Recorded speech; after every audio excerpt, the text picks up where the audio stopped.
হ্যাঁ দেখো, একদমই দেখো, ইতিমধ্যে একজনকে হাসপাতালে নিয়ে আসা হয়েছে, তার সিটি স্ক্যান করানো হয়েছে এবং তার নাম এই মুহূর্তে যেটা জানা যাচ্ছে, দুজন যে আক্রান্ত, একজনের নাম দিলীপ বর্মন, আরেকজনের নাম আজিউদ্দিন মোল্লা, যাকে আমরা দিনহাটা মহকুমার হাসপাতালে যাকে নিয়ে আসা হয়েছে। এবং দিলীপ বর্মন তাকে কিন্তু গোসানিবাড়ির যেখানে স্থানীয় চিকিৎসা কেন্দ্র সেখানে চিকিৎসা করানো হয়েছে। তারপরে আমরা দেখি আমরা দেখতে পাচ্ছি উদয়ন গুহ তিনি কি পৌঁছেছেন হাসপাতালে, মানে আমি তোমার পিছনের দিকেই দেখতে পাচ্ছি উদয়ন গুহ তিনি দাঁড়িয়ে রয়েছেন, দিনহাটার বিধায়ক। একটু যদি কথা বলা সম্ভব হয়। আমি আসবো না, উদয়ন গুহ কিছুক্ষণ আগে হাসপাতালে দেখা করে এসেছেন আক্রান্ত তাদের দলের কর্মীকে, তিনি তারপরে কথা বলেছেন। এই মুহূর্তে তিনি আবার জরুরি ভিত্তিতে, উদয়ন দা আপনি মানে কিছুটা বলতে চান, যদি বলেন। বলতে চাই, মানে আমরা সব সাংবাদিক বন্ধুদের এটা দেখাতে চাই যে মানে যারা সেন্ট্রাল ফোর্স বিভিন্ন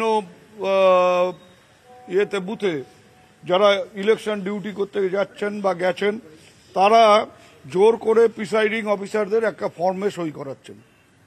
সেই ফর্মে পরিষ্কারভাবে বলা আছে যে আনলফুল কোনো গ্যাদারিং হলে পরে আপনারা তাদের সরিয়ে দিলেন এবং তার জন্য অনুমতি দিলেন বিএসএফকে, এবং প্রয়োজনে গুলি চালাতে বললেন।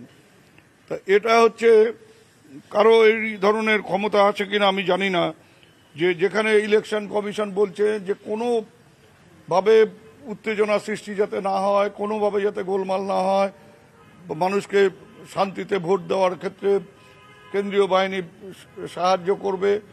চরম যদি অবস্থার সৃষ্টি হয়, যদি কেউ ভোট মেশিন ভাঙতে যায় বা লুট করতে যায়, বা ওখানে যে পোলিং পার্সোনেলের যদি কেউ শারীরিকভাবে নিগ্রহ করবার চেষ্টা করে, সেই ক্ষেত্রে শক্তি প্রয়োগ করবে বা প্রয়োজনে গুলি চালাতে পারে। এখানে অ্যাডভান্স ফর্মে সই করিয়ে নেওয়া হচ্ছে। আপনি দেখার একটু, যেটা আপনি দেখান, এটা ফর্মে সই করিয়ে নেওয়া হচ্ছে অ্যাডভান্স। প্রত্যেকটা পোলিং স্টেশনে এইভাবে জোর করা হচ্ছে বিএসএফ সেন্ট্রাল ফোর্সের পক্ষ থেকে, যারা পোলিং পার্সোনেল গেছে বা ওখানে প্রিসাইডিং অফিসাররা যারা গেছেন তাদেরকে জোর করে সই করিয়ে নেওয়া হচ্ছে বা সই করতে বাধ্য করা হচ্ছে যে আপনারা এই ফর্মে সই করুন। সেক্ষেত্রে আপনার কি অভিযোগ? সেন্ট্রাল ফোর্সের এটাকে জানিয়েছি, আমরা তীব্র প্রতিবাদ করছি এই ধরনের কাজ।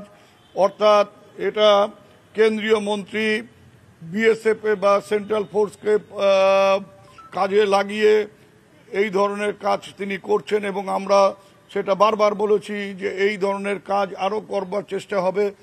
ইতিমধ্যে আমাদের কাছে কিছু খবর এসছে, আপনারা জেনেছেন যে গোসানিমারিতে সন্ধ্যাবেলা আমাদের দুজন কর্মী আহত হয়েছেন, তাদেরকে খুব বিচ্ছিরিভাবে আহত করা হয়েছে।